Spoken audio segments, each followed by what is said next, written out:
Good morning, everybody. So I am really thrilled to introduce our keynote speaker for today. She's a professor at the University of Texas at Austin and the founding and executive director of the Arthur M. Blank Center for Stuttering Education and Research, which houses the Michael and Tammy Lang Stuttering Institute, the Dealey Family Foundation Stuttering Clinic, and the Bodner Developmental Stuttering Laboratory. Her research has been published in the top academic journals in speech-language pathology, including the American Journal of Speech-Language Pathology, the Journal of Fluency Disorders, the Journal of Communication Disorders, and the Journal of Speech, Language, and Hearing Research, just to name a few. Aside from being someone who has truly moved the needle in the realm of stuttering research, she has also impacted the lives of literally hundreds of children and adults who stutter and their families through her innovative clinical work. She's an inspiration to the speech-language pathology community, and we here at the NSA treasure her and all that she's done for our organization. Her keynote speech is titled, Dream, Speak, Live, How to Navigate Fluency, Conformity, and Reduce Stuttering Stigma. Please join me in welcoming Dr. Courtney Byrd.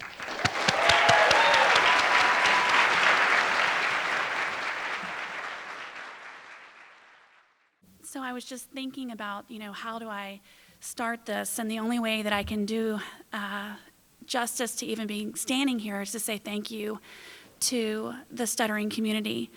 I'm going to talk to you a little bit about myself, and if you know me well, you know that that's not natural to me, but I think it's important so that you can understand I'm not a person who stutters, so I recognize it's a privilege to be standing here and talking to you about stuttering, and that I will never know truly what it's like to open my mouth and have nothing come out.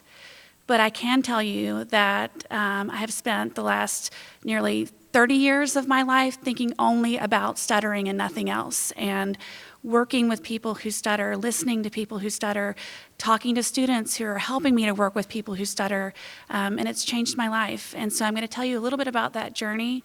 I appreciate everything that Angela shared, but I would say that everything I've learned not from a textbook, not from going to a talk, but truly from listening to children, teens, and adults and their loved ones, and nothing matches that.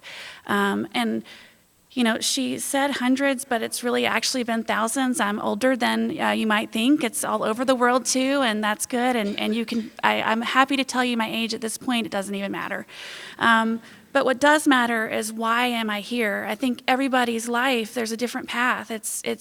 We don't know what our path is going to be, but my hope is that for every person who stutters that I have the honor to meet, that they find their path and that stuttering doesn't stop them from finding it. And it started for me with a young man for whom I know in hindsight I did damage. And so today, what I want you to know is that I'm going to talk to you about what you all have taught me. So instead of giving you references in my articles or others' articles or textbooks, I'm going to provide you with a series of quotes that have been directly shared with me from the people who stutter that I work with. And I'm interested in hearing whether or not these are things that have been said to you, whether or not they're things you've said yourself or speech pathologists have said to you. And I'm going to start with the quote that I said to Kevin when he was only 13 years old. I was at Louisiana State University in Shreveport, Louisiana. And many people haven't necessarily heard of that.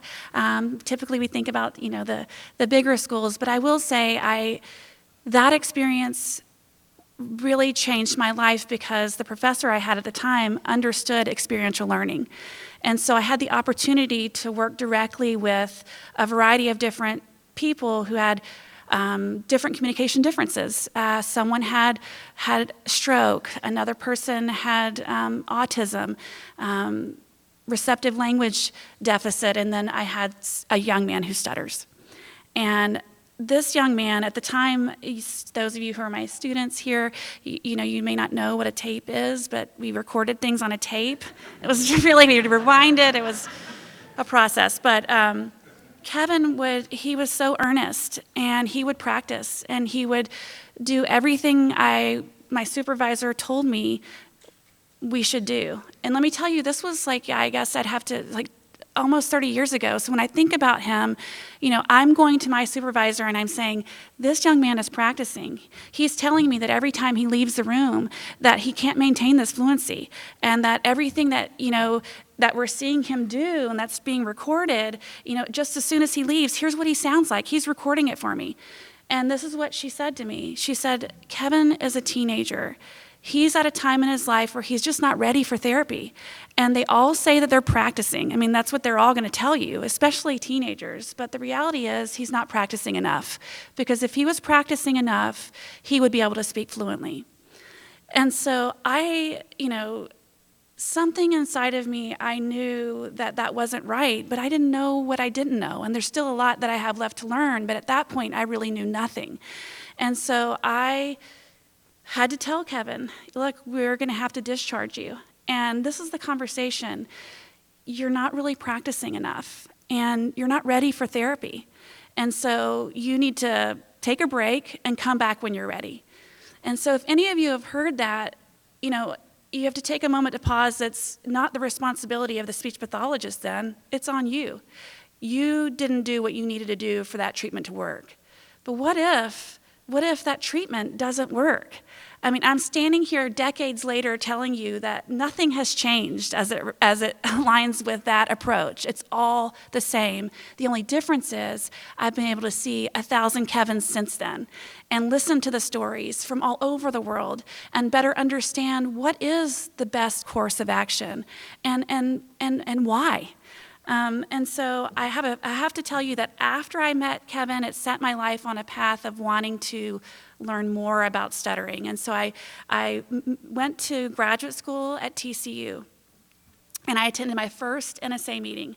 I have to think if I was 19 or 20, I can't remember at the time, but I do vividly remember this meeting, and I remember walking in and seeing Lee Reeves, who is here today so many years later. And I remember the message was so powerful that he shared, and it was essentially exactly what I think is so critical, and that is that be who you are.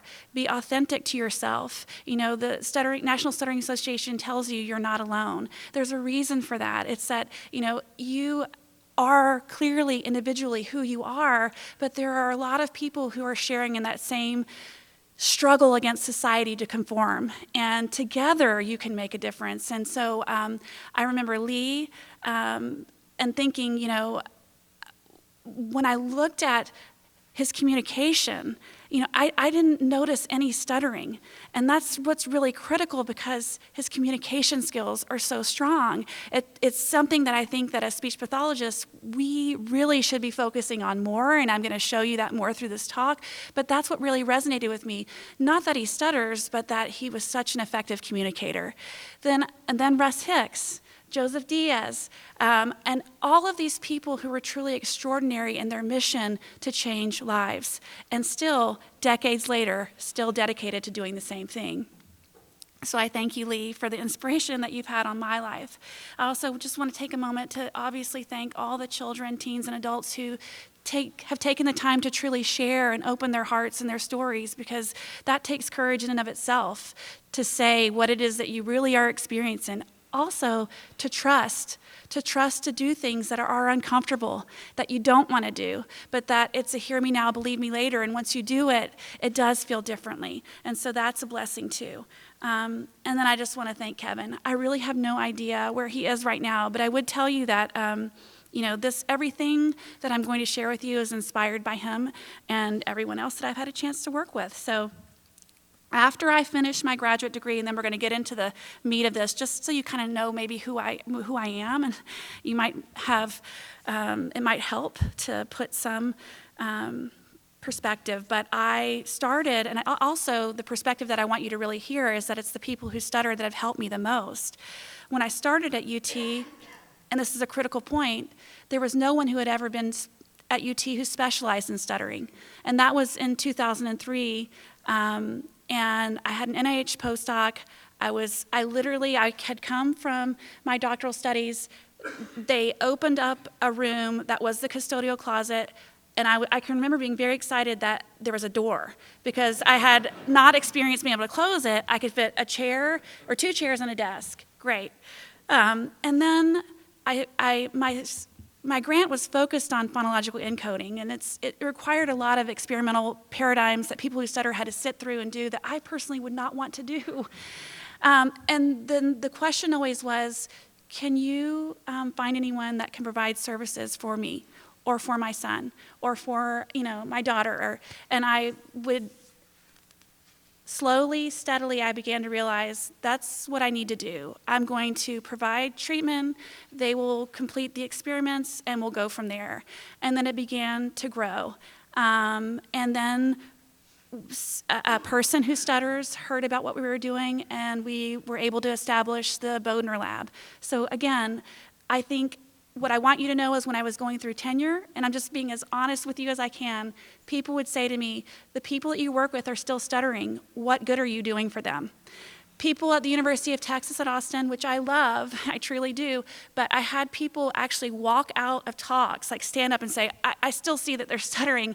And so I'm sharing this with you because it hasn't been easy. It's kind of in vogue right now, I think, to focus on communication, but it's been a battle, it's been a fight, and it's still there. People still fight against it. When I try to publish research that we complete, they always want to know, what's the stuttering frequency? How has it changed? What's the severity? And we want to see a difference in that, or I'm not going to accept this publication. And I just feel so frustrated by it. But I think that together we can continue to make the argument that that's not even what we should be measuring to begin with. Because even measuring it the way that we do can actually impact somebody negatively. And so there's a lot of work to be done in this area. But Manny Bodner, I want to thank him because he helped to kind of recognize what we were doing. And so one arm of our work is generating new knowledge. The other arm of our work is quality care. Now, there's a debate and there's a need, obviously, for third-party reimbursement. But let me please say this to you. We can cover the cost of therapy for all people, but if the care is not quality care, it doesn't matter. So we really have to make sure that what we're providing is, essentially not doing any harm. And I think, for many years, people would say to me, well, what you're doing with children, you're going to create an identity as a person who stutters. You're going to hurt them. And what I have learned, and now I'm convinced, and it's not anecdotal, it's empirical, it is that everything that we are doing under the guise of not trying to harm is actually causing harm. And so the quotes that I'm going to share with you today are going to highlight that. The other aspect of what we do is student training. I've had many people say, well, stuttering therapy is really complicated, and students can't do therapy, but I'm here to tell you some of our best clinicians that I've ever had are clinicians who are undergraduates.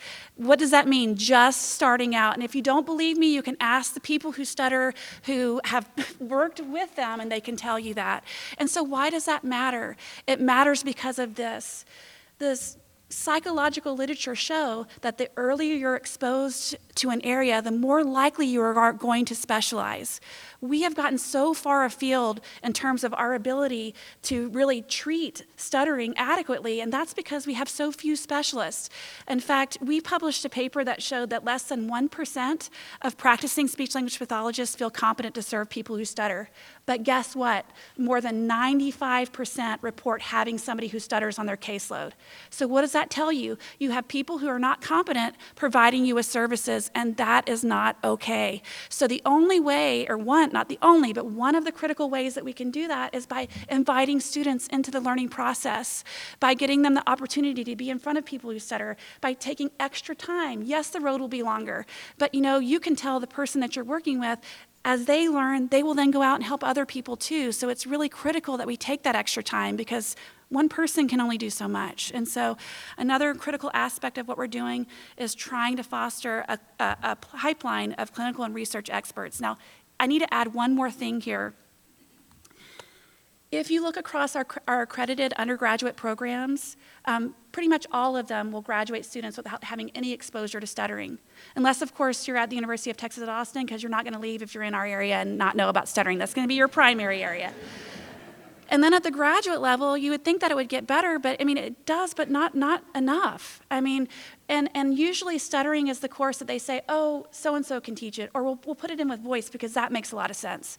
Or we'll have them just watch a video and then they're gonna know what to do. It's like checking a box, and that's a failure.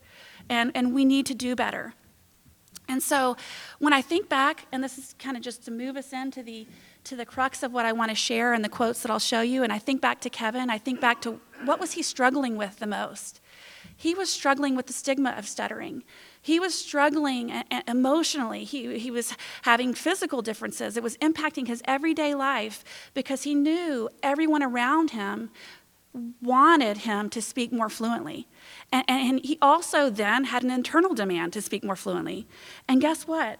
When we look at stigma and what leads to stigma, the number one driving force is an internal or external need to conform. So what do we think about conformity? What does that mean? It's just, we all know this, and in fact, I think in some ways that's why it is more in vogue now, because people are beginning to realize how much we try to, break individuals and not let them be who they are. But if you think about conformity, it's this idea of, I have to be like everybody else. And so when we try to get people who stutter to talk like everybody else, essentially what we are doing is we're pushing a conformity, a fluency conformity. And what does that do? What we know is that conformity has been proven to hinder personal progress. We also know that it increases the chance of depression. We know that it causes a loss of identity, It mitigates self-compassion. You can't be kind to yourself. In fact, you tend to be less kind to yourself if you don't feel like you fit in, okay? It inhibits your ability to accept yourself, and it yields inferiority. Before I was part of this program, I felt like I was inferior to everybody else, and that's obviously not true. So why would she feel that way? And what led to the point for her to feel inferior? Well, and if you think about our therapy process, those of you who are SLPs, most of the time we talk about the iceberg, we talk about melting it. We talk about addressing it after it's already formed, right? We don't talk about how much forcing children to try to talk a way that they don't naturally talk might actually lead to the development of the iceberg itself. Okay? And we also need to think more about if there are things that we can do to drive out that internal need and that external need to try to conform, how that might prevent the iceberg from forming. Now, I know that I want to say this because I don't want to seem like I am attacking. I really want to, I know everybody's doing the best that they can do, and I do believe that, but I also believe we have an ethical responsibility. If you look at the Hippocratic Oath, it's first do no harm, and I believe that we have a responsibility to be providing better, much better services than we have been thus far. And I want to talk a little bit today about what people who stutter have told me they've been told over the years from the people that they work with, including parents and children and adults. First, the S word. Just don't even say that word, okay? Do what you can to not say that word. I see the reaction. Many of you have heard that. Maybe as a speech pathologist, you've even said that. And the question is why? The word itself holds stigma. It's like saying it is lighting a match. What's going to happen? Is he going to stutter the rest of his life if I say the word? And this, again, is not anecdotal either. We have a paper that's in AJSLP where we show that speech-language pathologists, are, out of all of the things that you could say in a therapy room after you've completed an evaluation and you know what the child is presenting with, they are unanimously hesitant to say the word stuttering. But guess what? The medical literature shows that when you can say the word, no matter even if it's hard for them to pronounce, that saying the word, whatever the diagnosis is, it reduces anxiety. It increases the likelihood that both the parent and the child will ask questions. And it makes them feel that they have a better understanding of what's happening versus trying to talk around it or not say it at all. So if you don't believe me that this happens, I just want to show you this. I was going to ask, do you talk about stuttering at home, or do you use the word stuttering with him? Not really, no. We don't use the word stuttering at all. And when I talk about I say disfluencies, and I don't even think he knows what that is. What he knows is bumpy speech. Okay. That's all that we say. It's like, oh, hey, our speech is getting bumpy again. Can we maybe take a break? And this was all at the I didn't know anything about this, but this has all come from his speech therapist. Okay, so then the question becomes, when's the right time to tell them? When's the right time to say the word, and who makes that judgment? Okay, so he hasn't expressed any awareness about his stuttering yet, right? So it's best not to talk about it, because if you talk about it, you might make him aware, and making him aware of it might make him concerned. I know we've all heard that. I know parents have been told that. But guess what? Kids are very smart. And you're going to see that today. You're going to see these young kids say things that will blow you away, and I see it every day, and what I know is they know.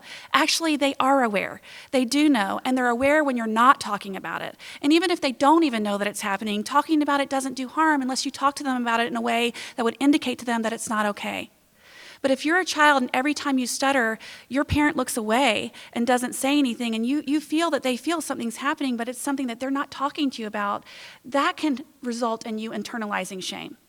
If you say to a parent, don't say the word, don't even say the word, don't talk about it because it might make them concerned, you're actually telling them there's a reason to be concerned. You're implicitly suggesting that even talking about it really isn't a good thing. Why? That's a really important question, and it's something that's happening every day in evaluations with kids who stutter. So let's listen to one of our parents share. She's a physician. She gives some great insight as to why it is important. I mean, I heard, well, you don't say it, you don't identify it, you don't do this, you don't do that, you don't make it a big deal. Well, that's essentially what leads to children believing that it's a big deal, because if you don't talk about it, then they think, oh, okay, what is wrong? Why aren't they discussing it? Because we pretty much discuss everything, right? We discuss what you do when you get up in the morning. Everything, especially for as young as my son is very organized, and he knows every detail and why and how and who, and so if you make this the one thing that you don't discuss, then they really will think that there's something wrong with them. And here's another one for those of you who are parents who stutter yourself. Maybe you've heard this. Even though you stutter, it's different for you. So don't talk to them about their stuttering, because there's a risk that they may internalize your own experiences with stuttering. And then what they will feel about stuttering is not really theirs. It's really a reflection of your own stuff that you have going on. Okay, so it's just better not to talk about it. And just wait. They'll let you know when they're ready to talk about it. But here's the problem with that. The cognitive behavioral psychology shows that even one noxious event can change the entire course of one child's life, just one. And unfortunately, it's not usually one that leads the child who stutters to develop an iceberg as it's associated with their speech. And so there's multiple things that are happening in that child's life. And let me just give you one example before I forget. This talk, I've never given it before, so I think that that's important. In honor of this day, I wanted to make sure it was a reflection of everything that I've learned. But I have said this before, so if you've been to a talk with me before, forgive me, but I think it's a really important point.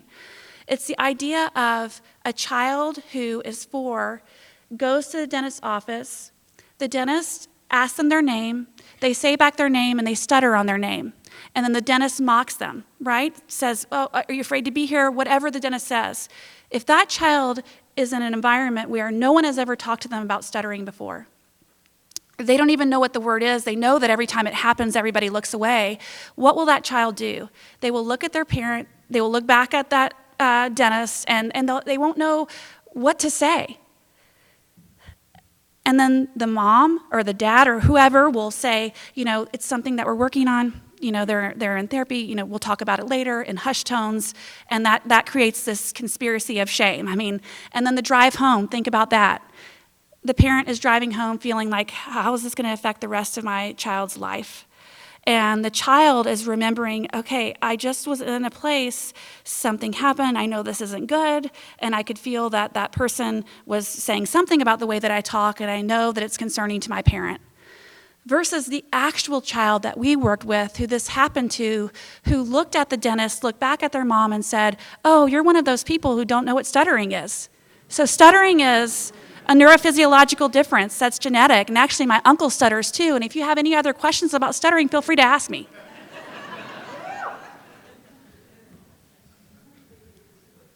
But the reality is, there is so much shame that even families, I tell my students this all the time, please don't take for granted that parents who stutter themselves have been told not to talk to their child about stuttering. And please don't take for granted that for somebody's life, and maybe one of you in here can identify with this, if only their parent or someone in their life had talked to them about it, they feel like their whole life would have changed. No one has ever said to me, hey, you know what? I wish no one would have talked to me about my stuttering. I really wish that people would have just told me it was bumpy speech my whole life, and just every time I stuttered, they just looked away. Nobody has ever said that. And nobody has ever said either, got to get me some more of that easy onset. Nobody says that, ever. Okay? My father stammered, and and a good few of my other family members, including uncles, and but we never talked about it. So this is really, I'm so encouraged when I see such a big group of young people here just talking openly about stammering. It's really, it's absolutely right. It's awesome. It is awesome, and it's important. Here's the other thing that we do.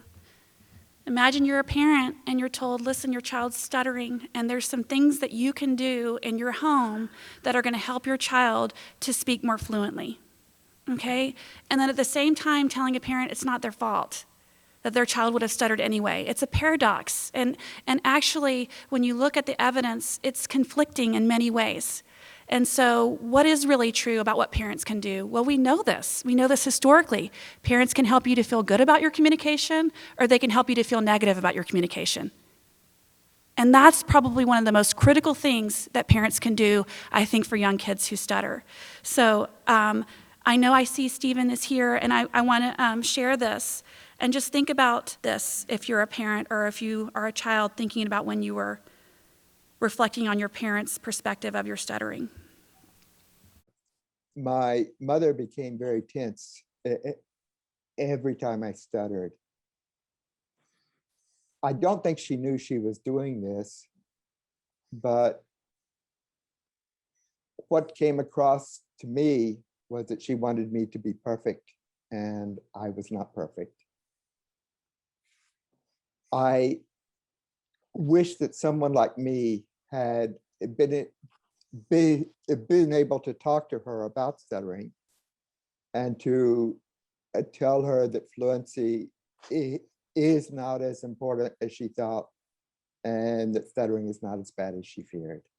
But when you live your whole life and you haven't had that conversation or that opportunity, it can take away so much of your quality of life. I mean, it's so important for young people to be having these conversations with their parents. And when I say young, I mean 3.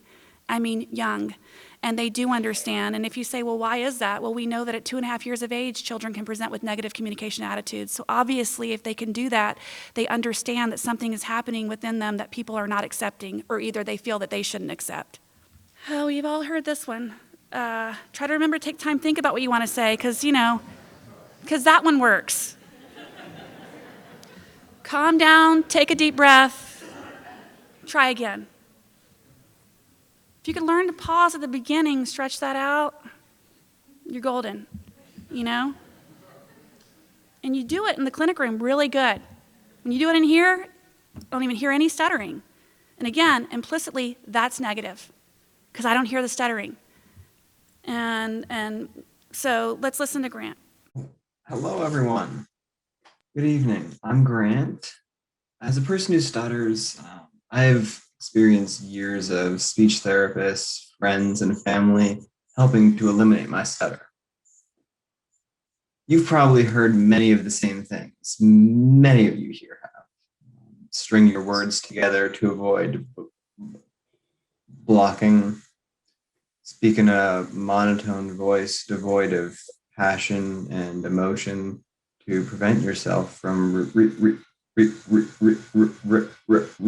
repeating. But what the Blank Center has helped me realize is that these techniques, they took away part of who I am. It took away my stutter that is a part of me, and they took away my personality. And at the end of the talk, I have a video that I'll share from a 12-year-old boy, and one of the things that he says in it is, when speech language pathologists have tried to get me to not talk, had tried to get me to not stutter when I talk, They're essentially trying to get me to not talk, because when I talk, I stutter. And here's the one that I know for the students that I have that are here, what I always say is, please, whatever you do, please don't do this. Please do not say, hey, that was great, you were really fluent. Hey, that was awesome, I didn't hear any stuttering there. Hey, you know, I could hear there was less stuttering, let's try it again. Anything that's evaluative as it relates to the natural way of talking. You can't say, even to a young child, it's okay to stutter, but we have a goal that's set to reduce your stuttering and increase your fluency. It's a contradiction, and I will tell you this, if you have a goal for fluency, and those of you who are speech language pathologists in here, that's all that people are going to be looking at. That's all the parents are going to be looking at. That's all the kids going to be looking at, the teen, the adult, doesn't matter. What's my fluency? But guess what? We don't have that goal, and we never have. And for 20 years, I have fought against having that goal. And I've had people say, oh, you know, you're doing a disservice. You really need to be focusing on speech fluency. And I say, I'm focusing on communication. And guess what? Communication is not defined by fluency, and it never has been. And when you focus on that, they'll say, well, I bet this. I bet when you focus on that, they don't stutter as much. I say, guess what? Actually, some people stutter more, and that's a good thing because they're talking more. And they're avoiding less. So it doesn't work out that way. So please stop using fluency as your measure of positive change. Okay. Something I like about the Blank Foundation is that I like really that they're teaching us that, like, they're not trying to help us stop our stuttering. They're trying, like, I feel much better about my stuttering now. Like, then I feel like it's okay for me to go in front of an audience and speak now. But before I had gone to the foundation, I was just a complete wreck when I went up in front of a group of people. I can relate to that. So, wouldn't it be great as feeling better about your stuttering? Feeling better about it. It's so important. Here's one that really drives me nuts because I get it from my own family. Hey, what about that person? They don't stutter. Like, what did they do? You know, and I'm like, But a lot of kids see these famous people. I appreciate that we have famous people who stutter. I think it's important. But we have everyday exceptional leader people who also stutter that kids need to know, that are doing things that they are tangible, that they could do. And the thing is, I want those people to say that stuttering is on a continuum and that frequency is different. The way stuttering looks is different for every person. And overcoming stuttering does not mean that you don't stutter. It means that you say whatever you want to say whenever you want to say it. Speaking fluently means, thank you. Thank you. Being fluent means speaking and saying whatever you want to say. That's what fluency is. And that's something that you can't experience, spontaneity, the spontaneous conversation, if you are constantly reacting against whether or not you're going to stutter when you're talking. And I think in most of our therapy, we are teaching that, when we should be teaching them that it truly is okay to stutter. Back then, I wish I could have known that it was okay to stumble my words. I wish I could have understood that it was normal to be different. I wish I could have seen how beautiful I was at making my faces. And I wish that I could have heard the uniqueness of my speech. I have learned, and now I know that everything is okay. I sound normal. I am beautiful, and I am strong. Thank you. Got ahead of myself on that one, but it's important to me that no child that we meet ever goes through a period where they think that they aren't okay because they stutter, and we can catch them before that happens. I wish I could have known Kiara when she was a child. I did say this to you already, and it's just a fallacy. The more comfortable you are with your stuttering, the less you're going to stutter. The more you accept it, the less you will. For some people, that's true. It's not true for all. And it's important that we understand that as speech pathologists. I'm not overtly more fluent. I still stutter really often. In fact, compared to last semester, I think I'm stuttering more. But that's just the nature of it. It comes in waves. It's always going to stay. It's always going to be here. Might as well get used to it. I mean, and that's such a healthy perspective. It's not that it's good if it's not there. It is there. And it's going to be different for every person. And that's really critical. And I think we should be teaching that more. Said this already. You did an excellent job. Did you hear how fluent you were? Keep it up. Now, here's one part of it I didn't say. Sometimes people will share that they stutter, and then they don't stutter. You know what people say? Hey, you didn't stutter there. And I just said you stuttered. That was great. You didn't even stutter. Maybe because you said you stuttered. It's like, well, that's not the reason why I shared that with you. And so let me give you a wonderful example of how to navigate that. I first gave my disclosure statement just saying, oh, before we begin, I want to tell you that I'm a person who stutters, so you may hear blocks and repetitions in my speech. So with this person, Marilyn, I didn't voluntarily stutter, but I did disclose. And so after I asked the questions and I said stuff, then she said, and you didn't stutter at all. And that's when I said, oh, no worries. I love stuttering, and stuttering is totally cool. It's just a neurophysical genetic thing. I'm glad that Mary Lynn heard that, and I hope many more people hear that message. Here's another thing that we often say, okay, if somebody asks you about your stuttering, just tell them you're working on it. You know, you can tell them that you're in therapy with me, you're doing some things to address it, and you know, if they want to talk to me about it, they can. So what does that suggest? It suggests that you should work on it. It suggests that it's something that you should make go away. And so it doesn't make the person who stutters feel good saying that. We know that empirically. The speaker saying to someone, I'm working on it, bear with me, I'm sorry, I'm trying my best. All of those things make the speaker feel less than when they're sharing about their stuttering, instead of making them feel more than when they share about it. I don't care as much about the listener in terms of in my heart of hearts, but the listener actually does respond to that negatively as well. So if you apologize, if you say you're sorry, if you try to say that you're working on it, all of those things tell that person, stuttering is not okay. And actually, you need to work on that, and I'm with you, and I don't even think that you're really comfortable with communicating. But what if you say it like this? I'm Albert. I'm a student here at UT. And I'm also a person who stutters, which means that it may take me longer to say what I need to say, but nonetheless, I will say it. It's like that, and yes, you will. Nobody's going to stop you, and I just love that. It's like my favorite one. It's important that people come up with their own statement. It has to feel right to them. You know, it really is critical. It can't be generic, but it needs to feel right. It has to be practiced. Many people will say, I've done that before. It wasn't a positive experience. Oh, wait, hold on. But you need to find out how did they do it. Because if it was an apology, it's not going to be a positive experience. People also say children can't understand.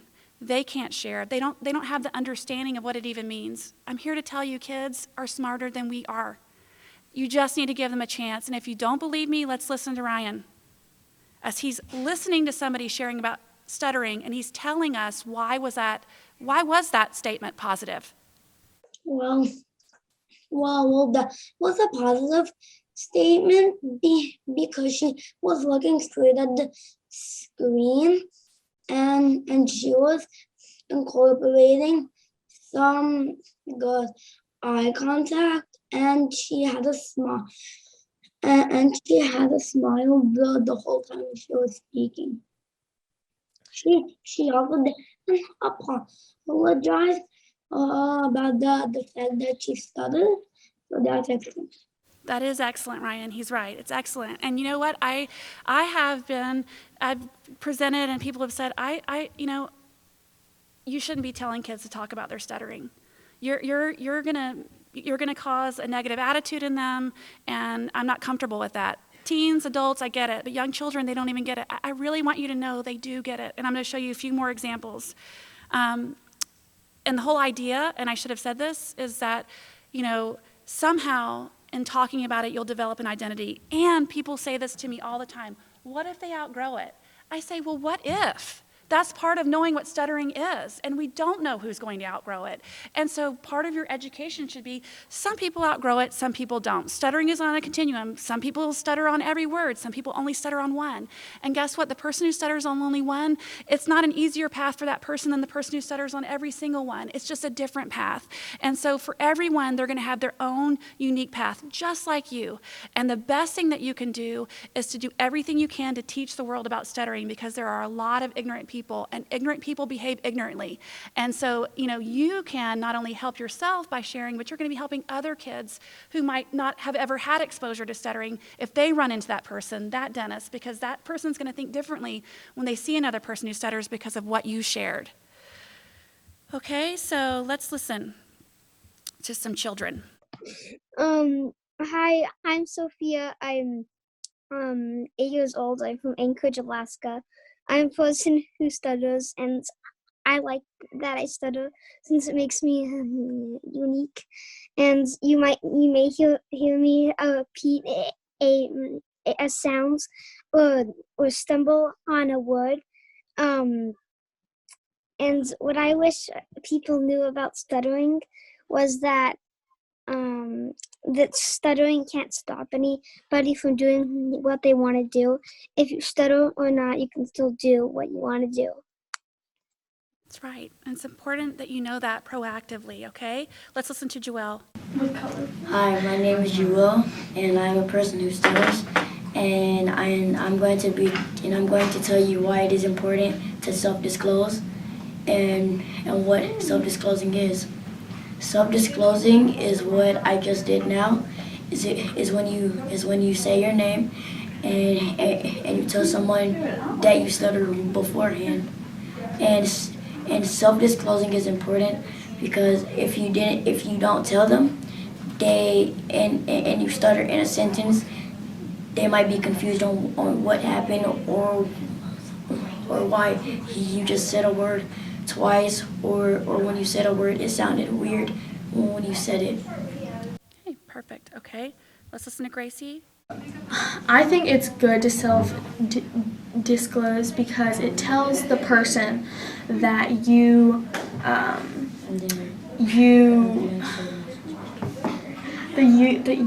are confident in yourself, and I think that feels good. So far, nobody has shown that it's negative, right?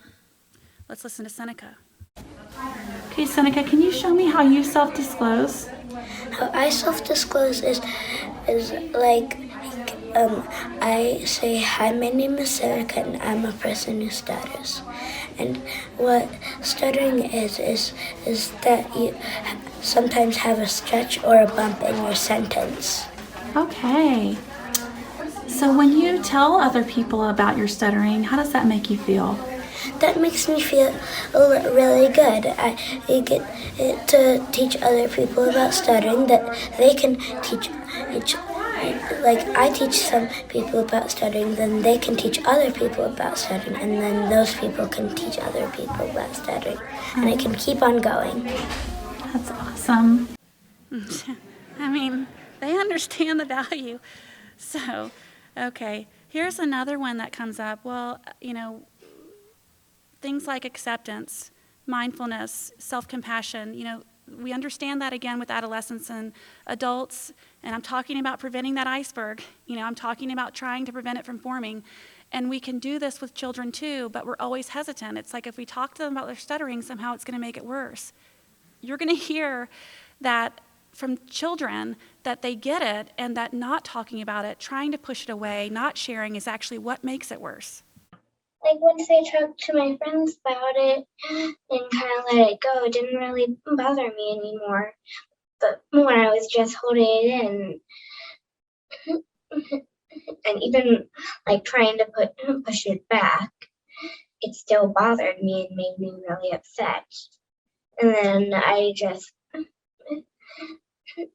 decided to say, yes, it's there, it happened, but that's okay. It made it feel a lot better.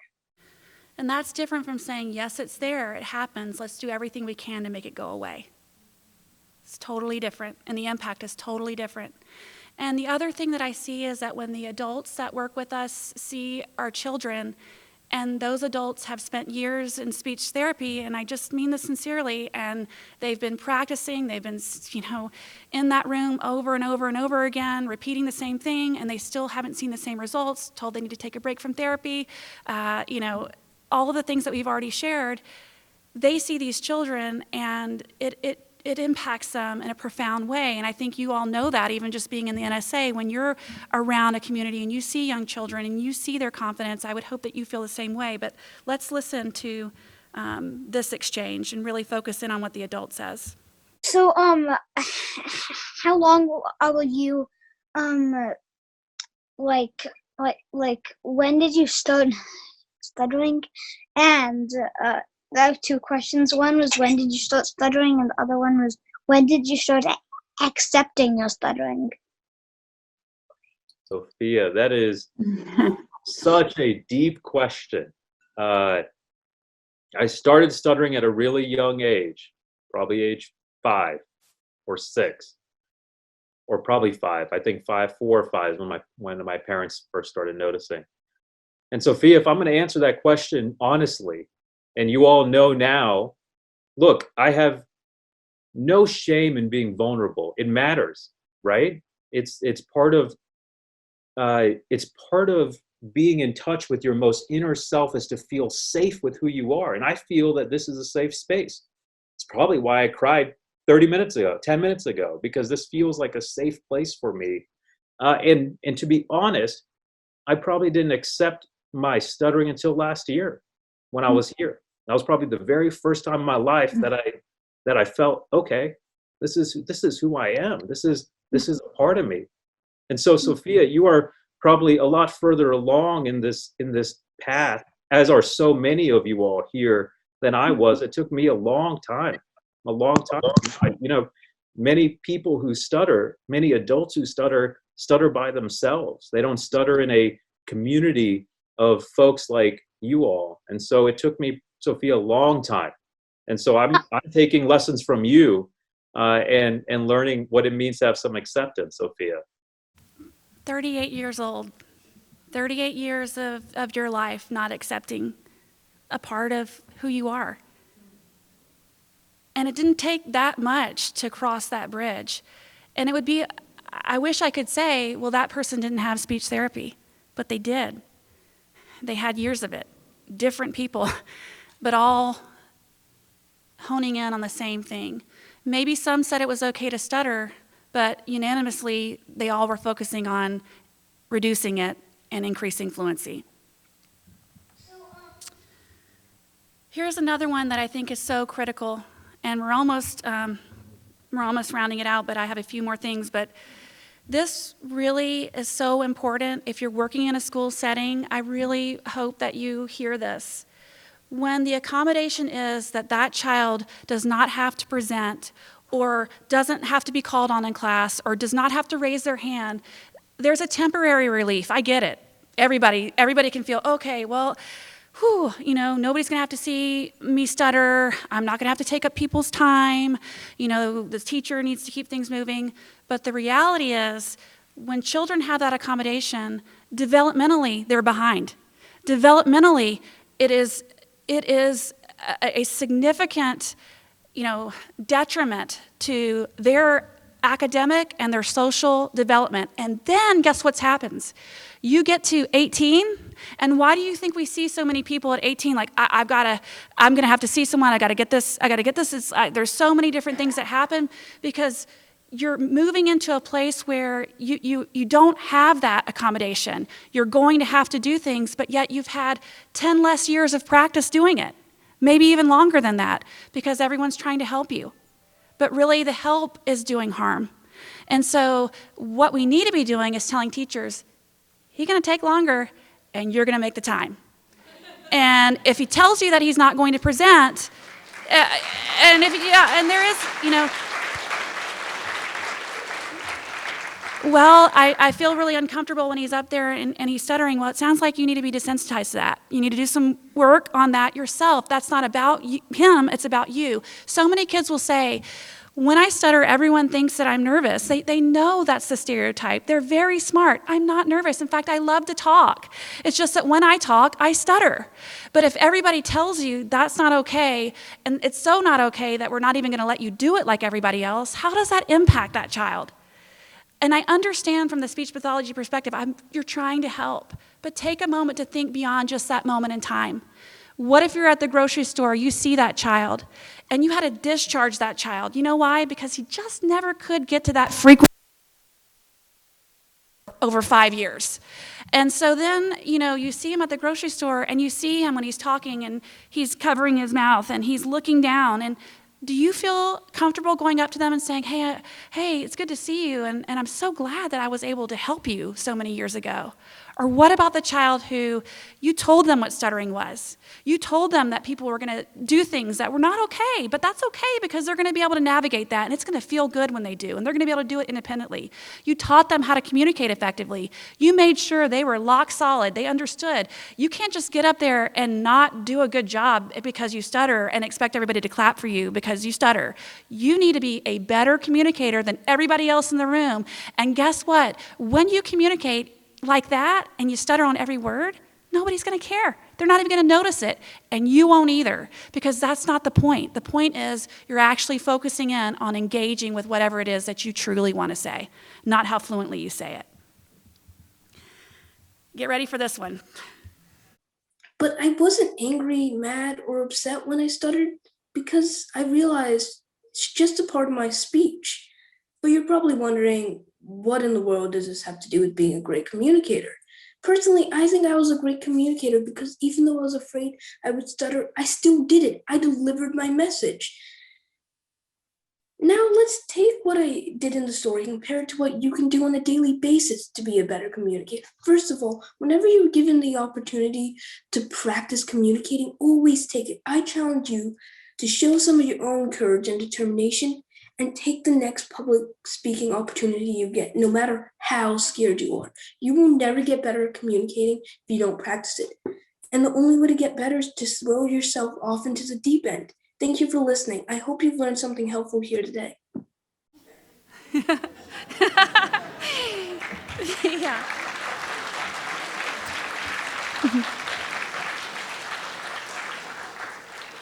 And so here's what all too often I hear adults say when they hear someone like Ben so profoundly share his wisdom.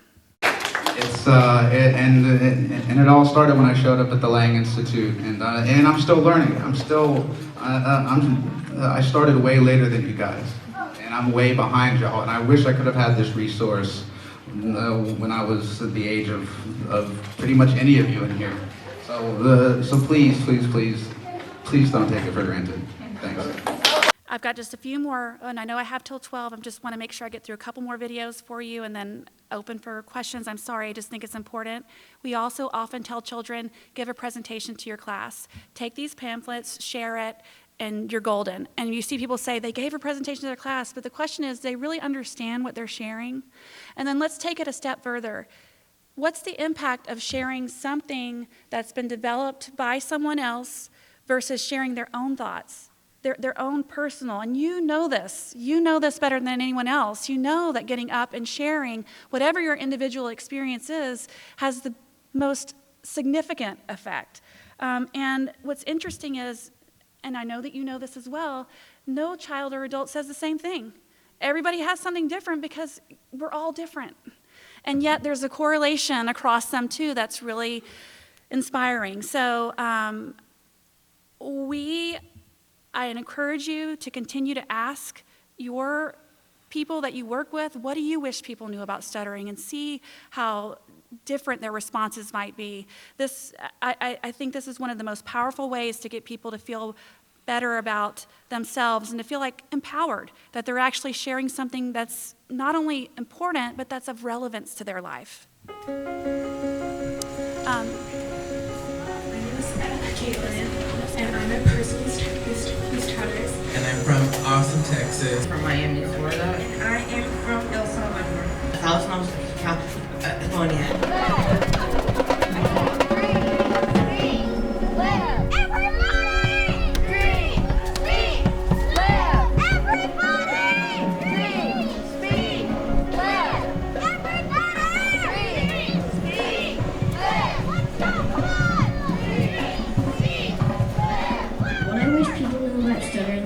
Stuttering is not a physical disability.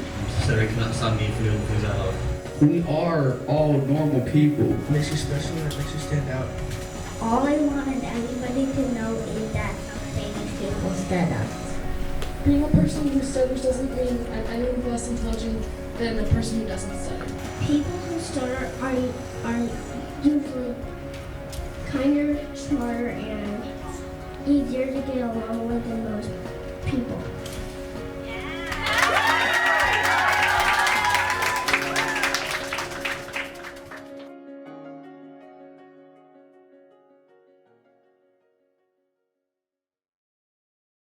Yes, they are.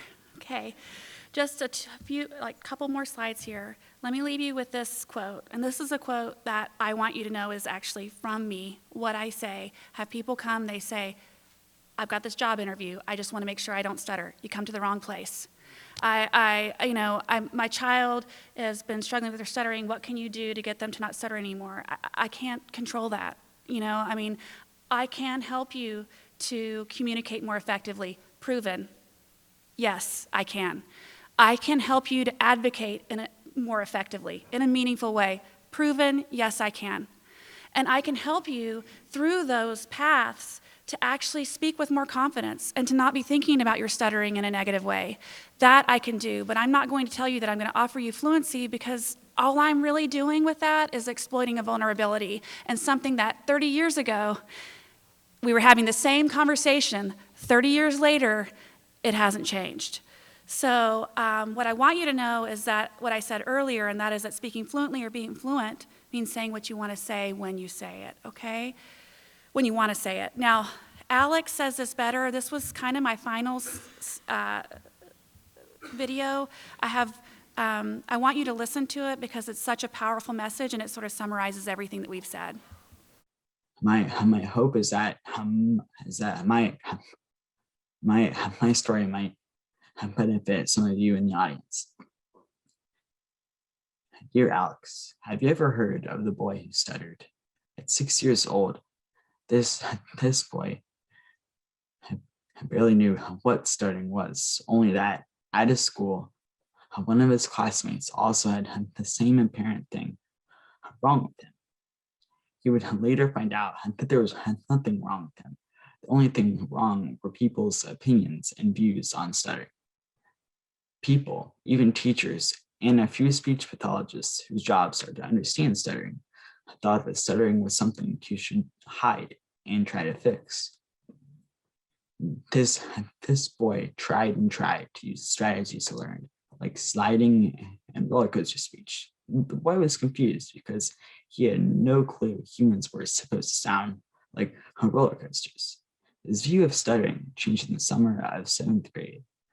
While on vacation in Austin, he met people from Camp Dream Speak Live.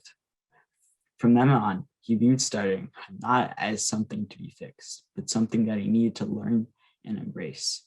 The boy then realized that people do not care if you stutter. They only care if you are interesting and if you are an effective communicator. His parents saw that the Institute helped him to be more confident, aware of his stutter, and more comfortable with stuttering at home and at school. And they had then arranged a conference to help get the message out in Maryland for every speech pathologist in the state, just to share Dr. Byrd's message. It worked. Many pathologists then changed their ways and focused on acceptance instead of changing people who stutter, making them feel the need to be fluent. To this day, that boy dreams what he wants to dream, says what he wants to say, and most importantly, will live his life not being afraid of stuttering. Young Alex and all of you in the audience today, I hope that my story inspires you to live your life and embrace stuttering. Thank all of you. I thank all of you for listening to my story.